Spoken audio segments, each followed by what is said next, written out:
Hey everyone, welcome back to my channel. Today we are going to read another Your Boyfriend fanfic. This time it's YNerella 3. We've already done YNerella 1, and YNerella 2 does not exist because it just like the movies, you can skip this. You can and should skip this one. So I will say the best part of Cinderella 2 was the Anastasia love story. But, okay, let's begin. Chapter 1, Reserve the Clock. Chapter 1, Reverse the Clock. The case of YNerella and TK had against the Fairy Union was a strong one, but it wasn't enough to completely sway the court. Their woofy lawyer had made a wonderful point about how the slipper didn't fit entirely, so its falling off was something that went against any magical contract. But the defense had brought up the True Love Act that prevent all forms of magic from interfering because love always wins, and suggested that the slipper falling off was merely an act of destiny that should not be undone. What load of unicorn dung! TK shouted. YNerella hates the prince more than he loves her. Objection! Cried the prince. YNerella loves me more than she could ever know. She just hasn't realized it yet. The judge called for order in his court, but the small outburst gave the prosecuting lawyer a wonderful idea. Let's say YNerella didn't go to the ball. Would the prince have married her and loved her just the same? It could be entirely possible that interfering with this mortal affair is actually preventing the prince from finding his soulmate. The prince tried to call an ejection again, but the judge overruled it because he wanted to hear the wolf out. If YNerella was truly meant to fall in love with the prince, the signs would be far more obvious than a simple magical wardrobe malfunction. I propose that we simply turn back time to the moment this all begun and observe the alternate reality. Although the prince struggled against the verdict, going so far as to fight a few guards, the court agreed to try the time travel idea on the condition that if the royal couple were proven to be pulled together by true love, they would let the two live their lives without disturbing them. With a bibbidi bobbidi boo from her fairy godfather, YNerella was transported back to her room the day before the night of the ball. YNerella was at first confused why she still had all her memories if they were only going to change one thing, but she felt something cold in her hand. It was her glass slipper.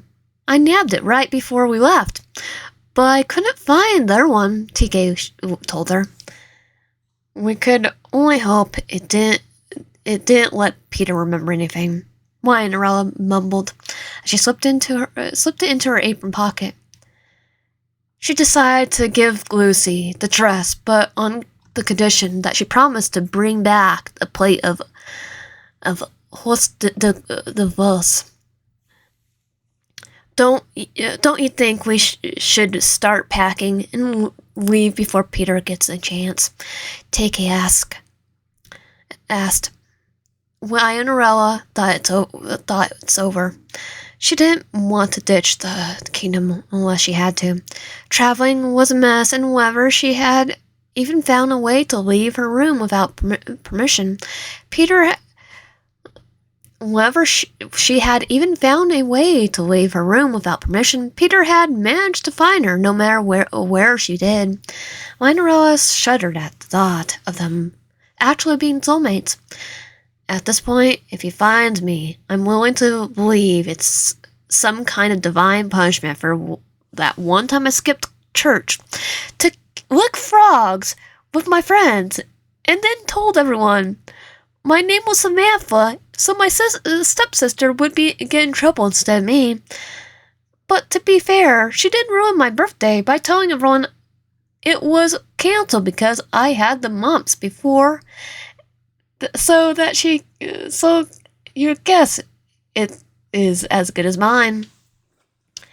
Damn, that's pretty screwed up. Did you want to talk about it? Nope. YNerella picked up her broom and mop and began working on her chores as if the conversation had never happened. On the night of the ball, the prince couldn't shake the feeling that he had forgotten something. He kept racking his brain for it, so he was too busy to think of a skateboard route. Even as he was forced to dance with a couple of suitors, his mind was somewhere else. The only person who stood out to him was a girl named Samantha. He felt connected to her. He couldn't describe but he couldn't describe, but he wasn't sure if you call it love. When the night was over, the prince had failed to run away, so he needed to choose one of the girls. He was forced to work as a stable boy. He didn't like any of them, but chose the one whose name had given him such an odd sense of deja vu. Samantha and the queen were overjoyed. They immediately began planning the wedding together. The prince wondered if it would give him another chance to abandon his throne at some point. Lucy was home by 6 a.m. The next day after a disappointing night with a course of plate of host of the duels and plenty of gossip. Surprisingly eager YNerella was there to greet her and wanted to hear about everything that happened at the ball. You never believe this. The prince chose none other than your stepsister Samantha. YNerella laughed so hard she almost choked on her crepes. That serves them both right. Peter is a perfect match for her clingy BS. A perfect princess attitude. YNerella thanked Lucy for her good news and food before taking the plate to her room. Lucy thought about telling YNerella that Samantha had loved the dress so much that she wanted to meet the mysterious tailor to commission for her a wedding dress, but YNerella's room was so high up. Lucy convinced herself that she would definitely remember to tell YNerella before next week, when they were due to arrive. She didn't and completely forgot about it until the day of the visit.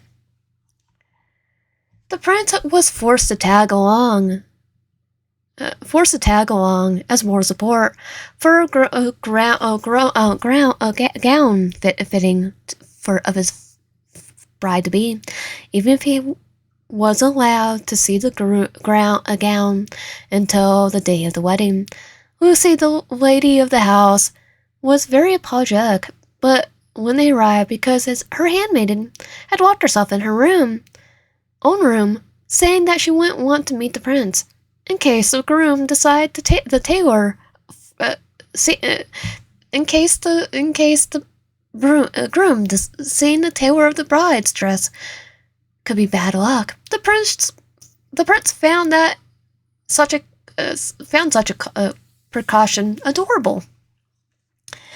As he's waiting in the living room, the prince had time to ask all sorts of questions about Lady Lucy's handmaiden, YNerella. It was such a beautiful name. The more he heard about her, the more he fell in love.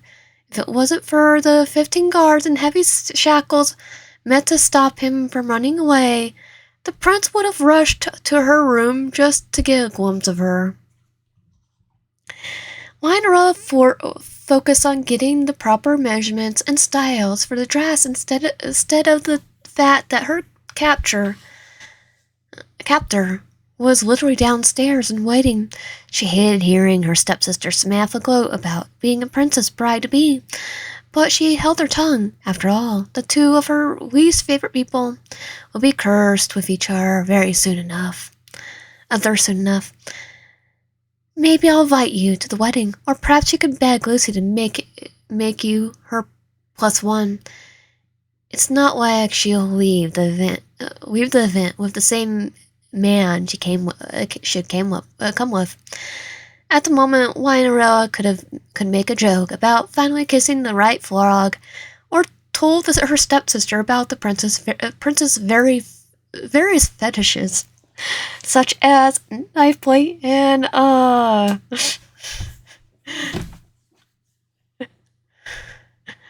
but and a certain thing that rhymes with bread. But as if they could read her mind, TK put a comforting paw on her foot from underneath her dress to remind her that it's better if it's a surprise. So YNerella just smiled and nodded, query upset that she wasn't getting the reaction of her stepsister she had loved to torment so much in the past. Samantha cut the meeting short, dragging the prince behind her. "And stay out," Lucy muttered under her breath. "You should have seen the prince. He kept asking about you like he was afraid of letting anyone put pins and needles near his fiancée." YNerella laughed at that. "It's nice to know he really loves her that much. I hope they never part. I've never heard you actually say something nice about your sister." "I didn't." YNerella left before Lucy could ask her what she meant. After all her chores were done, YNerella was going to take her sweet time making the dress. Perfect, because after the wedding, she shouldn't have to worry about Prince Peter or Samantha ever again. On the day of the wedding, soon-to-be Princess Samantha was throwing a fit of epic proportions. Everything was perfect from the flowers to the cake topping, except for one tiny tear in the dress bones. It was the size of a halfpenny, and you could only find it if you knew what you were looking for. But Samantha was having none of it. "Sweetie, you look fine," although the prince was blindfolded, while coursing his bride so he couldn't see the dress. He knew all well enough to know when to duck as she threw a chair at him. It shattered behind him, sounded like it broke something expensive. Stunning. I meant to say stunning. If, in fact, you look exquisite, then that nobody will even notice. He dodged the vase. "I am your bride.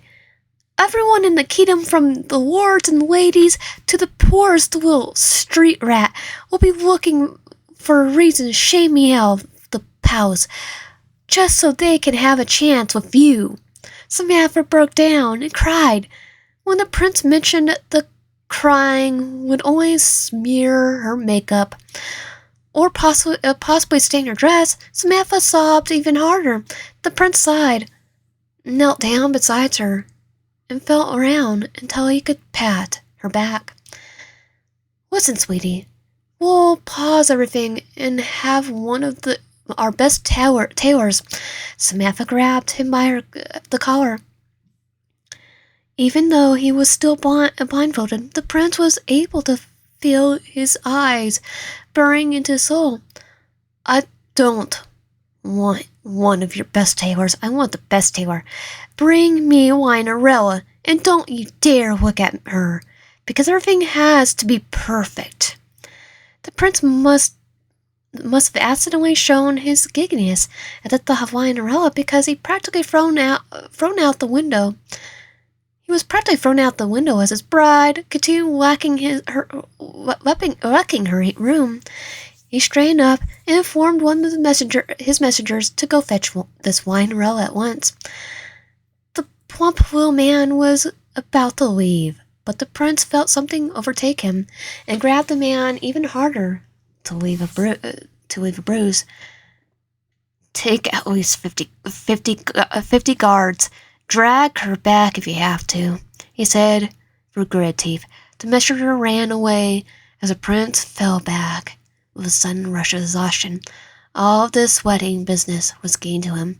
Perhaps merely being under the same roof as his YNerella would be enough to ease his nerves again. His YNerella? Although he didn't want to admit it, on his wedding day, the prince liked the sound of that. 60 guards stormed into YNerella's room out of the blue and threw her into the carriage, headed straight for the castle. YNerella began to resign herself to whatever fate she might face. Best case scenario, Princess Samantha just wanted to sentence YNerella to be her personal maid again, so she could have someone to boss around all day. Worst case scenario, Prince Peter has his memories back, and YNerella shuddered, but would be lying if she didn't like the idea of taking away Samantha's happy ending. When she reached the palace, a nurse of royal guards escorted her past the blindfolded Peter. You're YNerella. You, lovely. He stammered and then fell flat on his face. Before YNerella could even react to that, of all things, she was thrown into Samantha's room. When YNerella saw the dress, she immediately knew. The 1 weak stitch wouldn't have been a problem if Samantha handled it carefully. But of course, she just had to wear it every day so she could feel like a princess. Before the wedding, YNerella quickly pulled the sewing supplies from her dress and began sewing. Samantha didn't hesitate to belittle her, like she always did, when she wanted to make someone else as miserable as her. Is this your way of sneaking into the wedding, ruining my dress so you can get a free cake? Yup. Well, it's not going to work. I'm going to lock you in here until the end of the event. Sounds good to me. And when I am princess, I banish you from the kingdom for a whole day. I could use a vacation. 3 days. I'll send you postcards. Plus, I'll have my guards follow you and forbid you from speaking. The sooner the better. In fact, I'll stop talking to you now, and you could go marry the man of your dreams. With one last pull, YNerella had perfectly mended the dress. She was about to leave when Samantha yanked her back. I wasn't kidding. You can't leave here until after I'm married, and when the guards have to explain why you're not allowed to talk while you're banished. They're not going to call you YNerella. Your new name will be Frog Hag. YNerella said nothing and sat down on one of the available armchairs with her arms crossed. Frog Hags aren't allowed on furniture, Samantha screamed.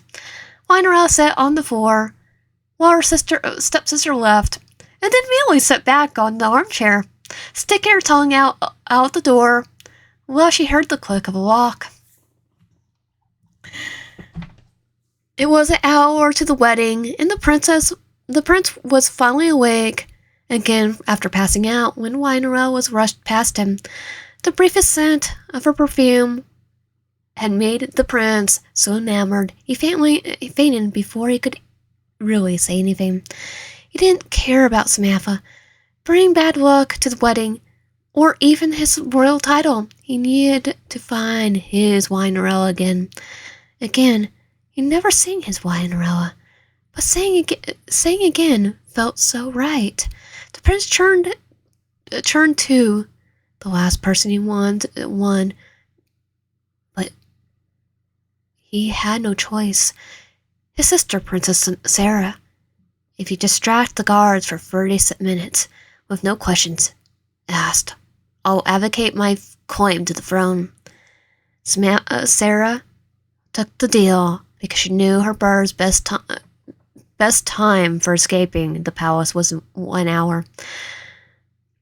What she didn't know was that there was a carriage ready and waiting for him this time, and no one would question it because they all thought it was for the wedding.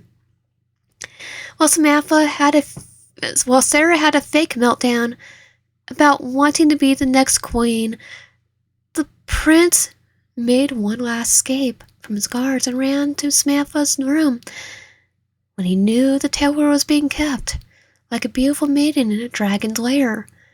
There was 2 guards waiting there, by request of his fiancée.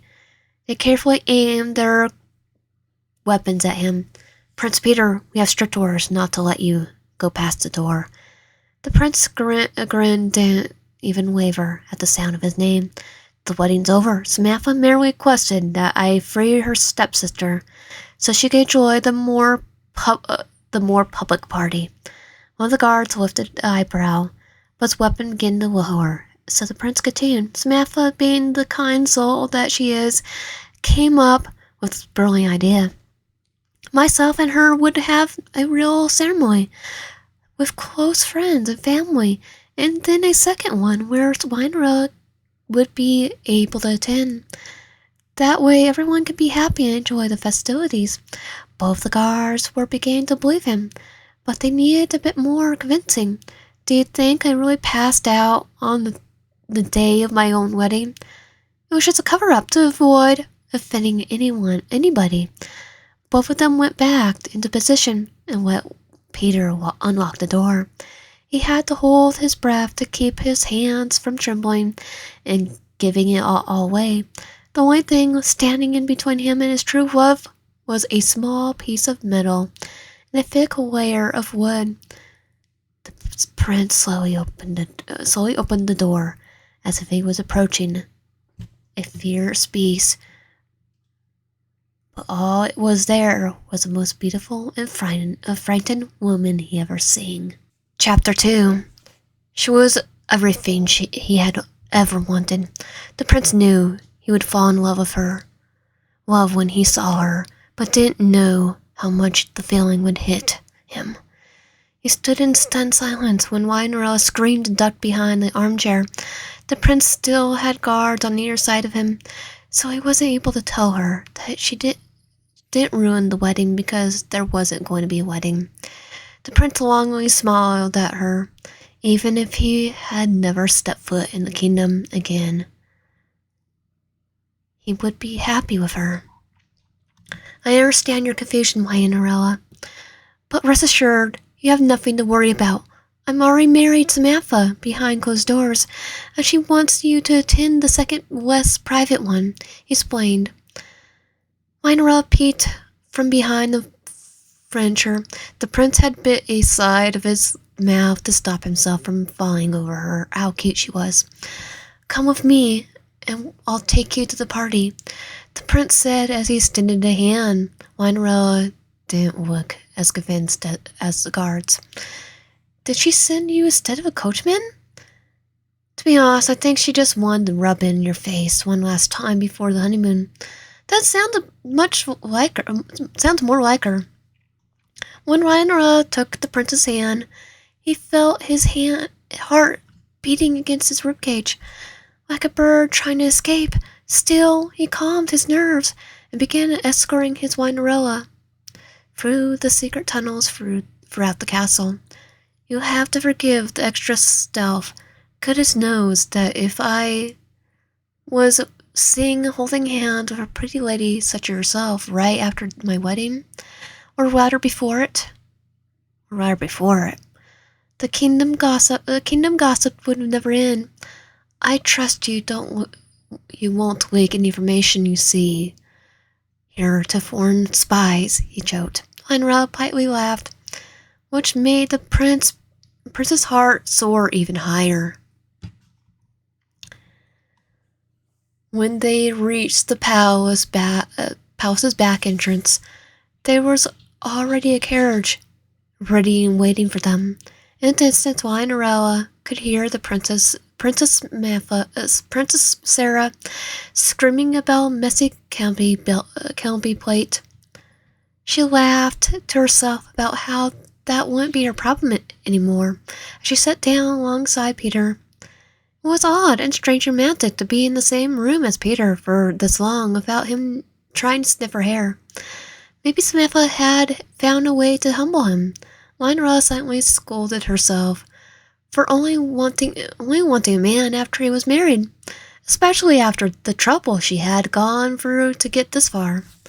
It was an uncomfortably long carriage ride. YNerella felt as though she needed to at least say something, but she somehow chose the worst topic. Samantha could be a lot. You must really love her to put up with all that. The prince looked off to the distance. I didn't. But my mother would kill me if I ran away.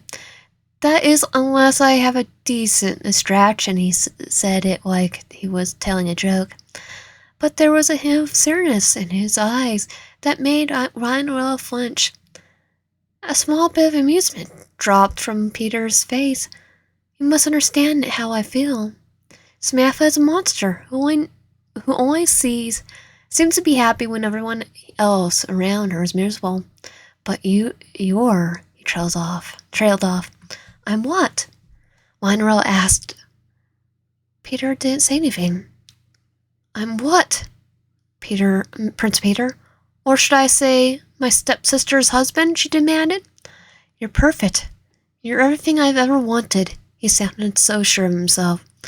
That's a funny thing to say to a girl on your wedding day.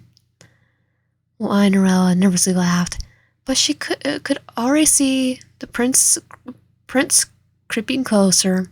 He cupped her cheek in his hand to force her to look at him. YNerella, darling, you should know by now we're not going to our wedding. Did you really think Princess Bridezilla didn't demand to be married in the castle? Peter laughed. YNerella slapped his hand away and tried to jump out of the carriage, but the prince slammed her head against the door. You should rest. It's been a long day, and this should give you more time to think things over. I'll see you tomorrow, darling. And that was YNerella 3. I'm going to put the link for the fanfiction in the pin comments and description. If you like my content, please consider subscribing if you haven't already. Comment down below and like the video, and I'll see you guys next time.